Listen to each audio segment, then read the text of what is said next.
Hey, Hello. Adam. Hello. How are you today? Good. Welcome to Let's Talk Paralegal. I appreciate you taking your time out of your busy schedule and joining me on this lovely journey, is what I call it. Yeah. And I actually attended, we were talking about this, I attended one of your webinars, and it's phenomenal, the information that you have to share. And the best part, it was free. Yes, it was free. Actually, it was a free CLE credit too for Oh, there you yeah, go. That's being even interested in better. Pennsylvania. Yeah. Yeah. Geez, look, you're just all for it. I love it. I love it. So no, it was great. It was very informative. So I can honestly, be a testament to the product. Thank you. And that's why I asked you to be on the show, because I saw your work at hand. So it was great. Excellent. So I I'm know so you glad do a to lot hear of work, with the ADA compliance, which is what intrigues me of the webinar. Is something that paralegals in general don't really learn about within a full spectrum, just that we have to put notices and call people, and we'll get into that a little later. So that's why I attended, because I wanted to learn a little bit more about what it is, where it came from, what it all entails, versus just putting it a notice on, a disclosure on a notice or a motion or that. whatever it is as paralegals or a legal support team that we need to do in order to comply with it. So it's Yes. you have an interesting dynamic. You're not my typical guest on the show. So you're not like the typical paralegal or an attorney. You're kind of like the in-betweener, the more all-encompass person. So tell the audience a little bit about what you do, what you offer, and obviously our conversation is going to be a little more detailed as far as everything else that we're going to go over. So go ahead and give us that. Well, thanks a lot for having me. I'm really excited to be on your show. And I've watched some of your previous interviews, and I think it's well done and a lot of practical knowledge. And I hope to be I hope that today's session is another one of those additions that brings a lot of value to people. Yeah, so very briefly about myself and what our company does. I represent Karasch, Karasch.com, or otherwise known as Karasch and Associates. And we're based in the Philadelphia area. We're a family-run, owned and operated business. We've been in business for 40 years. My parents started the business 40 years ago, and I was in the basement doing manual labor as a kid, and then I went off and did my own, had my own adventures with two successful businesses in the past since then, and I came back a few years ago and took over the business, and now am really developing it to its full potential. So we've I love restructured what you're everything doing we're with it. doing. I really Thank do. you. I love it. That it's just amazing to hear that story. So that's Thank awesome. you. Yeah, it's That's great. exciting to do. So we were a small local company just 5 or 6 years ago, and we have really grown. I've restructured everything, the way we do business, the way we serve our clients, and I've tried to retain all of that great family recipe that we've been developing over the past 40 years. A lot of that is the staff. We have staff that's been with us for 20 years, really. I think a few people that have been with us for literally 19, 20 years. Wow. So we are proud employers of a team that's been with us for a long time. Although we've restructured over the past few years, we've got several staffers that have been with us for 19, 20 years, and we're very proud to have that special sauce, I guess, which is really having the right people who have been with you, are dedicated, and they understand the mission of the So business. And important. I always talk about that, about how law firms or, legal industry in general, any company is like a family. So when you're trying to interview or you're trying to join, you're basically joining a family, when it's a good business and it's established business and it's been around for so many years. It's more of a family versus a business. And that's how the owners treat their babies, right? Their children, their brothers, their sisters.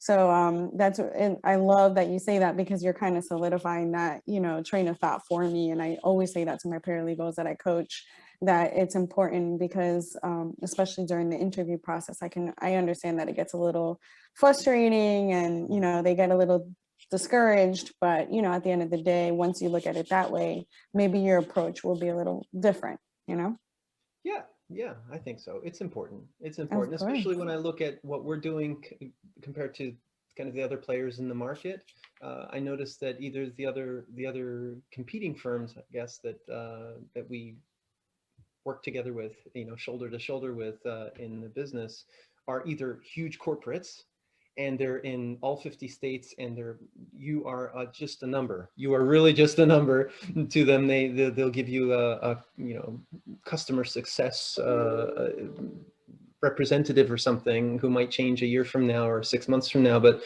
you are just a number to them. And in the smaller firms than ours, they don't have a one-stop shop type of approach. So I like to think that there's this sweet spot in between the corporates and the little mom and pop shops that we're filling, and the paralegals need and attorneys need. So, but anyway, I don't want to talk about us. You want to hear what's relevant to paralegals, and you want to hear what's relevant to Yeah, absolutely. So So let's get into that, because you have a yeah. lot of good stuff. So I want to definitely hear about that information. So go ahead. Yeah. So yeah, there are two areas really that we specialize in, and so I'm going to focus on the one you talked about, the ADA compliance, and I'll talk about that a little bit later in how it's relevant to paralegals. But what we're really going to focus on is the litigation support. So I was, in anticipation of this meeting with you today, I was thinking really about the paralegals that we work with, and I wanted to talk briefly about a survey that we ran.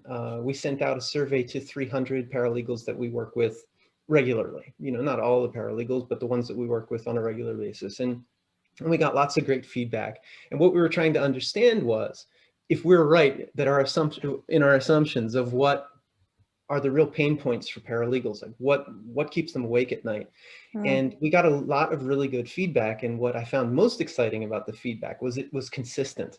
Paralegals were all saying the same thing. I can read you a few of the consistent responses that we got from paralegals. So we asked them. That's interesting. Yeah, I thought you'd find it interesting. One of them ones was, very simple question, seemingly simple question. What is the main goal of your job? Right? What's the main goal of your job? And we got these responses like efficiency and efficacy, right? And I got that from several people. Trying to get everything done in a timely manner, right? Right. Meeting deadlines with as much accuracy and thoughtfulness as possible. So what are they saying? They're all saying the same thing. They want high efficiency and they want to be effective in their job, right? So, so that's a huge challenge.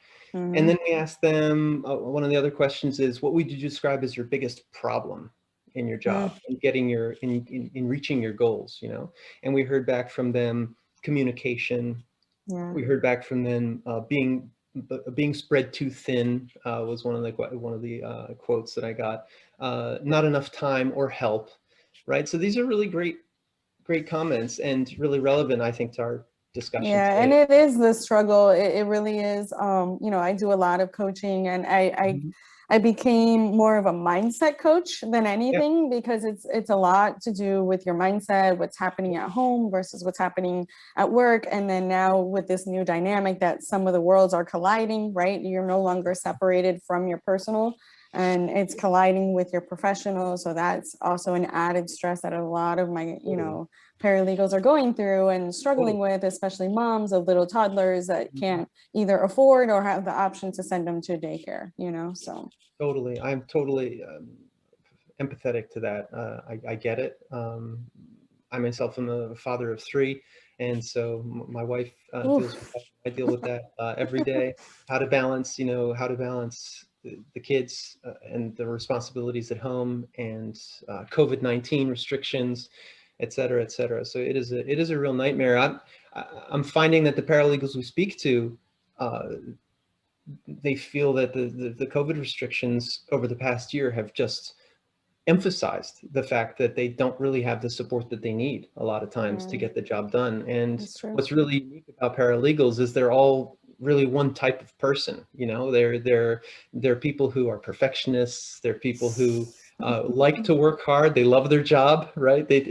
You don't get into being a paralegal unless you really love that type of work. Yeah, it's not an easy responsibility. It's not an easy role. And that's what we try to prepare our paralegal students, right? Because that's not taught in the classroom. None of it is discussed in the classroom.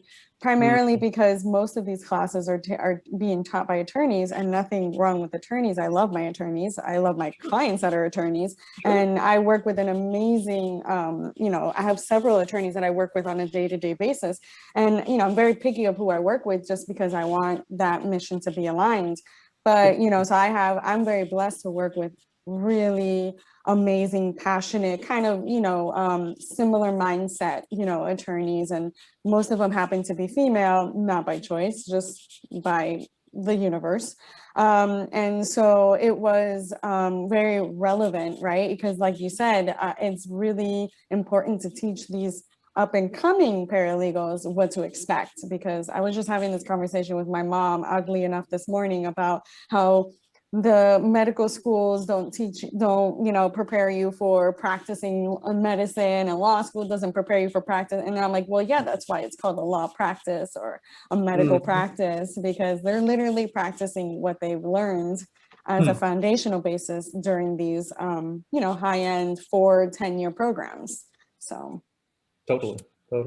Yeah, so once you get into this world that is, I call it the jungle, are you the predator or are you the prey? So it is what it is, but that's truth. So it brings a lot of truth of what you just said. I agree with everything you said. Yeah.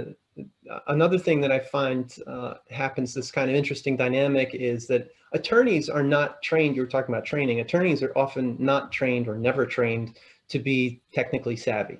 And so I find that the attorneys that I work with are extremely intelligent individuals. They are as sharp as you get. And I would want them advising me if I had, if I were a litigator. Yeah.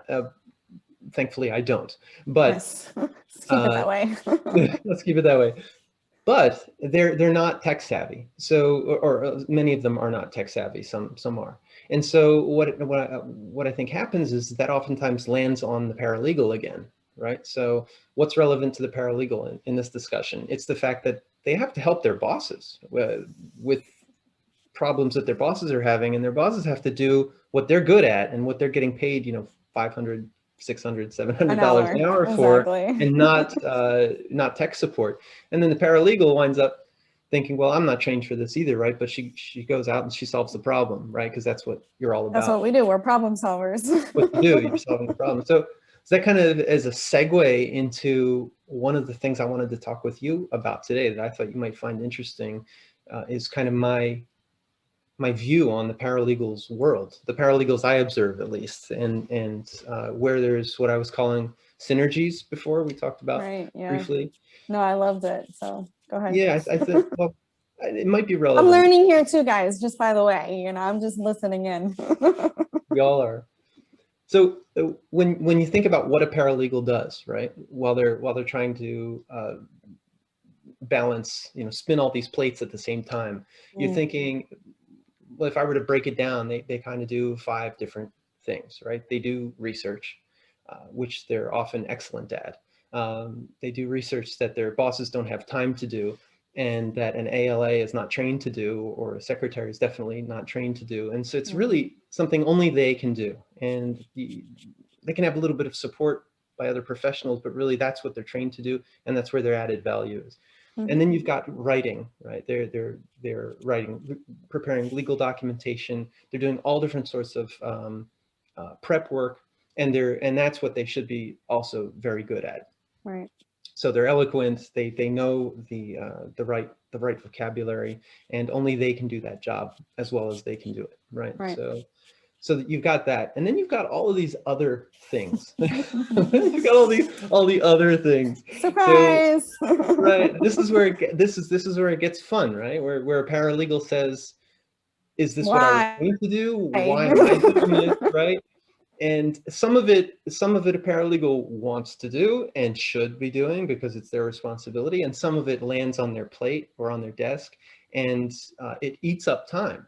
Yes. And so, and some of the things are like organizing documentation we talked about briefly, right? Like organizing exhibits, which for paralegals are just It's like Jaws. I mean, it just eats up your time by the hour, right? Organizing. Seriously, it's depending on the trial too. If it's like a multi-million-dollar trial and there's, oh, and personal injury, don't get me started with all the medical records and family law. It's, yeah, it can be disastrous for sure. Can be disastrous. So organizing all of that, and then you got the originals, and you got the electronic version, and then you got organizing it, and then organizing that for in some presentation format for your non-tech savvy boss is just, yeah. So they What can is it? present it at trial. Yeah. What do you even call that job? Is that a paralegal? Is that tech support? What is that? I Well, don't I even don't know. I mean, it's supposed to be a legal tech, actually. That's actually up and coming now, where they have like a legal tech person that actually Yeah. does all that for you Yeah, when we do you that. go to, Yeah. yeah, when you go to trial, right? So Yeah. you go, they set you up Sure. and you have this pretty presentation at trial for when, you know, the world is back to where we can converse in person versus through a camera.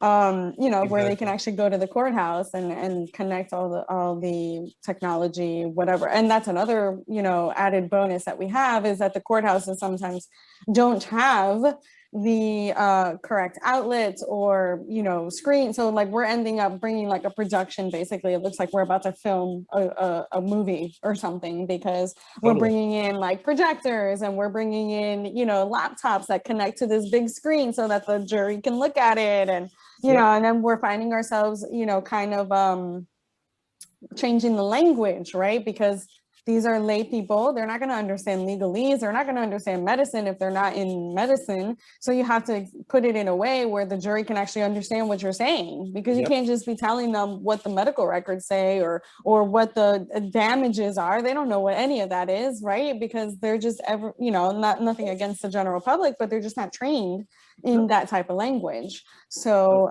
you know, then you have to translate it. Basically, you become a translator throughout the entire preparation. So, Right. Well, that's a digression, which is very relevant. I'll just ask you a question before we move on to the other points. Is, you know, have you experienced what they call a day in the life? Yeah, so I've had to Recording? go, yeah, so I've had to go a lot to trial because of our attorneys and because of my legal tech, you know, skills. No, Yeah, no. skills, right. Funny story. Actually, I'll share this one because this one is very relevant. With my now client as well, I used to work with her when I was a regular 9 to 5 or W-2 employee at this huge law firm that to this day, I appreciate everything they gave me, you know, whatever. I left on good terms. But you know, I was with them for almost 6 years by the time I decided to end the relationship. And so this particular attorney and I literally got pregnant at the same time. Oh. So we're both pregnant. We're both almost the same. She was probably like a month ahead of me. We had 9 hearings that day, right? And I was her paralegal at that time. So the night before, we're prepping for all these hearings.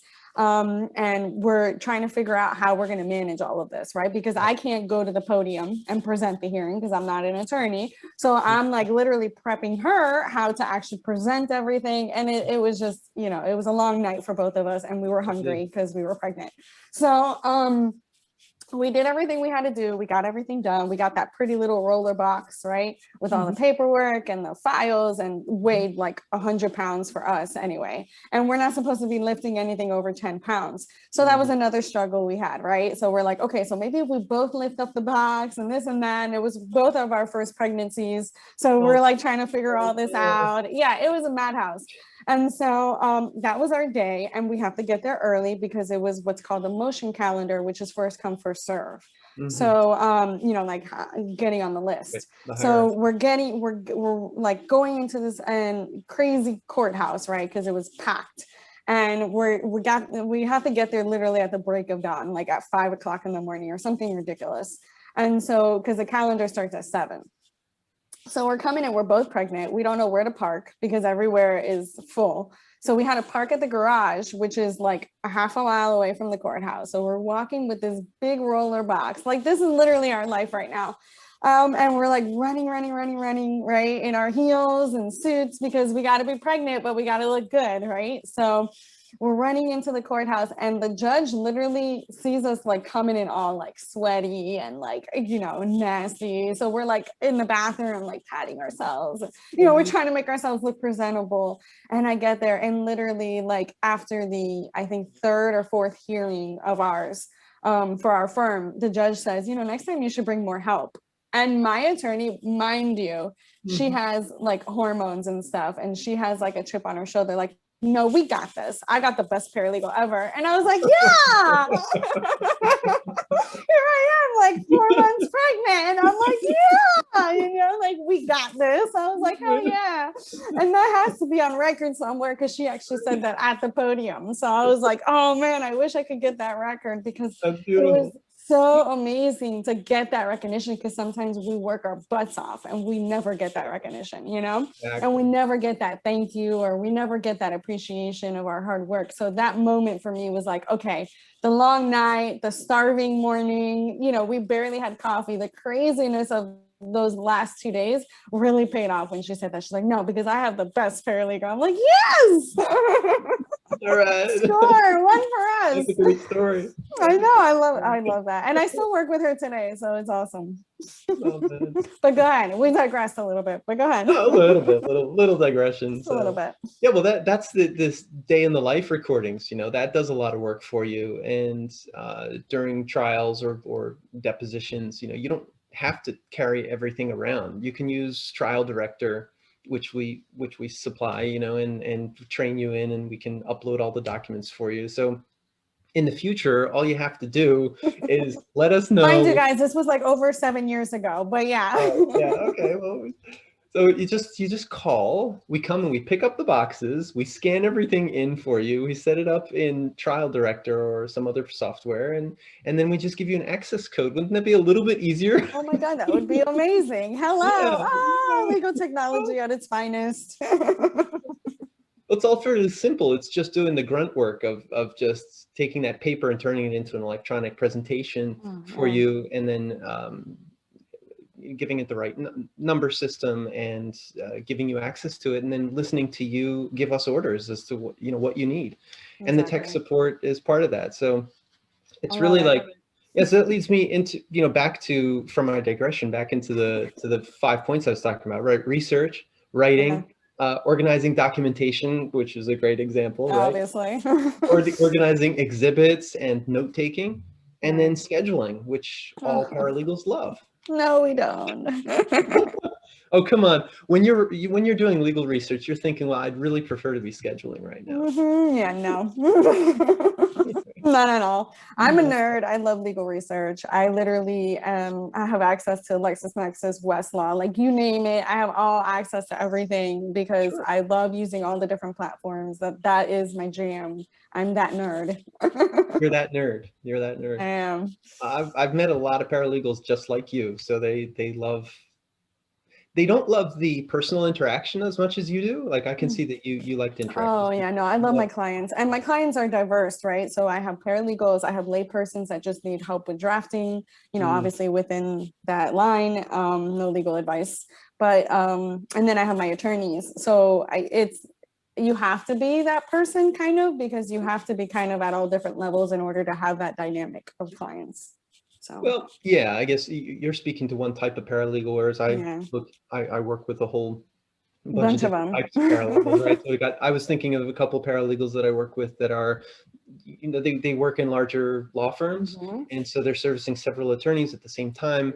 They're Okay. working very long hours, just like you are, but they're not the real personable type. I mean, you can sit and have, Mhm. you know, talk with them, but they want to get back to their job. They don't want to be Yeah. talking too much. And so, Mhm. so you've got that type, and then you've got, but no paralegal wants to be doing scheduling. No, No I don't think I've paralegal. ever met somebody that said, I love scheduling. Right. Yeah, we were talking earlier about like Pareto's principle, right? Of Hmm. you know, 80% of your results are from 20% of your work, right? Work, yeah. So what I was thinking is, from a paralegal's perspective, like what is what are those results that you're trying to achieve, right? And then Hmm. we go back to the survey results, right? What am I trying to achieve? And then you think about, what is my effort going into? Like, Mm, I've only got 8 hours in the day. I'm really spending 10 or 12 hours in the day. I'm sacrificing my private personal time yep. when I should be with my kids doing homework or whatever, or Hmm. walking the dog or just on vacation. And Yes. I'm doing scheduling, right? Beach, beach. At the beach, no matter how humid it is, right? Get out there. Exactly. So yeah, so that kind of leads me back to like what's relevant to your listeners today. And so, yeah, I liked how you talked about your case study. Is all that time that you spent, and really, had you spent 80% of that time just preparing the legal research and prepping your boss for the presentation, and not spent any of that time thinking about the documentation, the prep work, how you were going to present, getting the Yeah. paper to the courtroom. I mean, just think about that, right? Yeah, we had to transport everything ourselves, Crazy. and then like thankfully we didn't have to deal, which we spoke about this before the recording, about translators or about Right. ADA ADA compliant. compliance or Right. the interpreter or whatever, Exactly. a court reporter or whatever, all the other dynamics that come into attending a court hearing or trial or Yeah, mediation, even because totally. at mediation and depositions, any major event in the litigation process is Yeah. necessary. So yeah. Totally. Yeah, even yeah, if we skip down to the scheduling component, just like you're talking about, that ties into interpreting, it ties into ADA compliance. And what does that even mean? Like, let's unpack that, right? So Yeah. let's say you've got a deposition, you've got several attorneys, you've got multiple witnesses, you've got medical experts, you've got somebody in a wheelchair, right? You've got to find conference rooms in multiple locations, or nowadays you got to set people up somehow, make sure that they've got a tablet or whatever Yes. So you got to be available a legal tech technology. again. You need your tech again. Uh, that's your tech hat, right? That's paralegal. Yes, exactly. And and so you got all these things, and then the ADA compliance is a whole nother component which people are just not versed in, and it's really more than 50% of my company is ADA compliance related. So it's captioning, American Sign Language, note taking for the deaf and the hard of hearing. For the blind, we've got braille cart for the blind. So all the services that we kind of touched on during the ADA compliance webinar there, we kind Which of, is amazing, guys. And definitely you have to check it out next time because it was really good. I'm so glad you enjoyed it. And it wasn't an infomercial, just so that everybody's aware. Mhm. It was an hour long, It was an and hour long and there wasn't an infomercial. it So you wasn't an got all the infomercial. goodies and he had a guest attorney on there, and it was really, really informative. Especially I would highly recommend it to my paralegals that don't know much about the ADA compliance, even my social media content people, the people that do kind of similar services that I do, anything like that. I definitely recommend it because there's a lot that goes into your content that may not be reaching a larger audience because of you not, kind of putting a little more attention to that community. So definitely check it out. Excellent. Thank you for that. Yeah. You're So welcome. just for the people who might not be aware, ADA compliance, like what does that even mean? Oh yeah, That's there you go. Let's that's start with the basics. yeah, let's start with the basics. The Americans with Disabilities Act from the early 90s is basically compels all employers, institutions of any sort, to make sure that people have any sort of disability, whether it's physical, mental, any other type of disability, that they are on an even playing ground or a level playing ground with the rest of us who don't Yeah. have a disability. Hmm. And so we kind of specialize in the deaf, the hard of hearing, and the blind with our accommodations. And your job, for example, as a paralegal, is going to be to make sure that you have reasonable accommodations ready on call Hmm. for any witnesses, or maybe medical experts, or for other attorneys that need those Yeah. accommodations. Yeah, So absolutely. if you're a paralegal and you're focused on this other stuff that is much more important, the research, the writing, the organization of documentation, what are you supposed to do? Are you supposed to suddenly learn about ADA compliance? You're supposed to suddenly know who to contact and how to negotiate rates that are fair, and they're not going to get you in trouble later because you paid triple what you should be paying because it was Yeah. last minute. I Add that mean, to your hats. No way. yeah, it's crazy. So I think that's where, yeah, that's where you need you need guidance, and you just need kind of a one-stop shop type of solution. And I guess that's where we yeah, and it all goes into time saving, right? We have to, as a business owner as well, I always look at the return on investment. If I invest this much, how much am I saving and how much am I getting for it? So, it's not being greedy, it's not being, it's being efficient at the end of the day. That's kind of the theme of our conversation today, is being efficient, and really focusing on what needs to be done, but on your skills that you were trained on, versus getting all these added bonuses. And then, just a little suggestion to my listeners out there is, these services exist, guys, and you can be that person and that lead person to present it to your firms and say, hey, by the way, you're paying me this much an hour for doing this. Why, on top of all this, you could save so much, and be that presenter for the companies, especially family owned small business, because that's who I am. And I am a big supporter of small businesses. Yes. So especially family owned, that, really have that family feel, family care, and you're going to be in good hands. So, be that person to present solutions, right? Because we are problem solvers, and through those problem solvings, we have to not only bring the problems, but we need to bring them the solutions. That is also part of our job, even though sometimes we don't feel like it is, but it is. So let's get egocentric for a minute.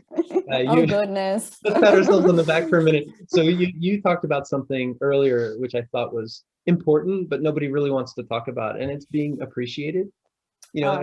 As a paralegal, I think that you're not as appreciated as you should be. And it's like, it's nice to get noticed. And you don't have to get noticed all the time. No. But just every now and then when it matters, I think is important to everybody.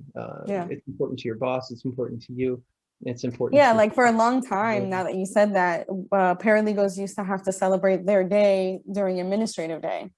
And then last year, we finally got a paralegal day for October 22nd. By the way, for anybody that doesn't know, we finally got our one day out of the year. Right. And so, and the American Bar Association finally changed the definition of what a paralegal is, because we were often tied into the legal assistant role. So, which is two different things, by the way. I have a whole YouTube video on the difference between a paralegal and a legal assistant. So I highly suggest you, for those of you that are looking for jobs out there, really listen to it, because the job description can be very deceptive.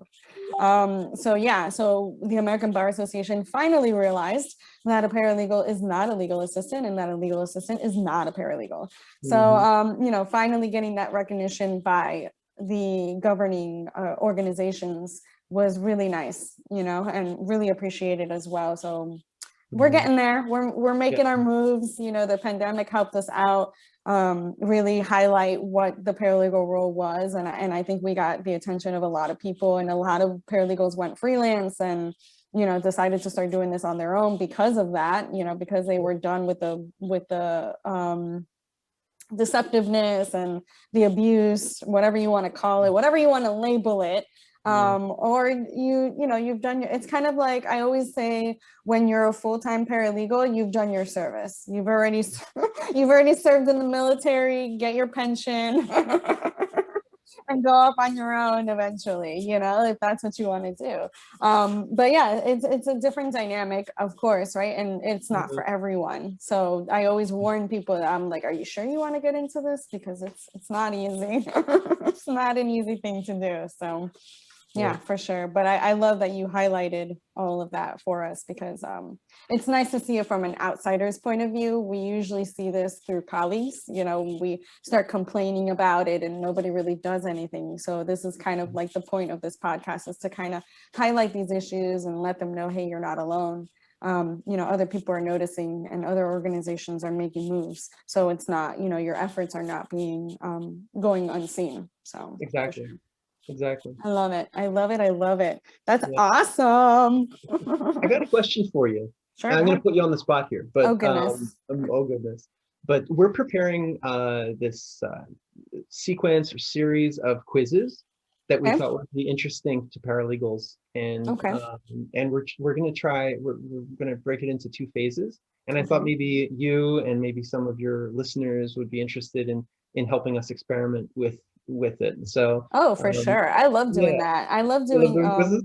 yeah, no, I love it. And I do a lot of developing softwares. You know, I help a lot of software companies develop legal software for like law firms or like process serving, court reporting, kind of like those little apps now that they're going to have where Yeah. you can just kind of, you know, hire a court reporter through an app or, you know, whatever the case may be. So I do a lot of developing of the technology portions of it just because I know all the ins and outs of it. So everybody's like, yeah, you're what I need. Okay. So yeah, so that's definitely something that I would definitely be interested in. I'm sure a lot of my colleagues and a lot of my loyal listeners would be interested in. So for sure, if you want to send that over, I'll send it to them and they can All have it. right. Yeah, Excellent. for sure. Thank Definitely, you. I definitely. appreciate your time, Adam. That was great. I love, like I said, I can't stop bragging about your webinar. It was amazing. I do attend a lot of webinars and I do attend a lot of workshops. I always make it a thing, you know, to learn a little bit every day and to really like hone in on the skills because even it's more important as a freelancer, right? So because you Mhm. have to stay in the known and you have to stay current because you no longer have the law firm email saying, hey, this law got updated, or, you know, hey guys, we need to change our template because of this, or Yep. so I no longer have that.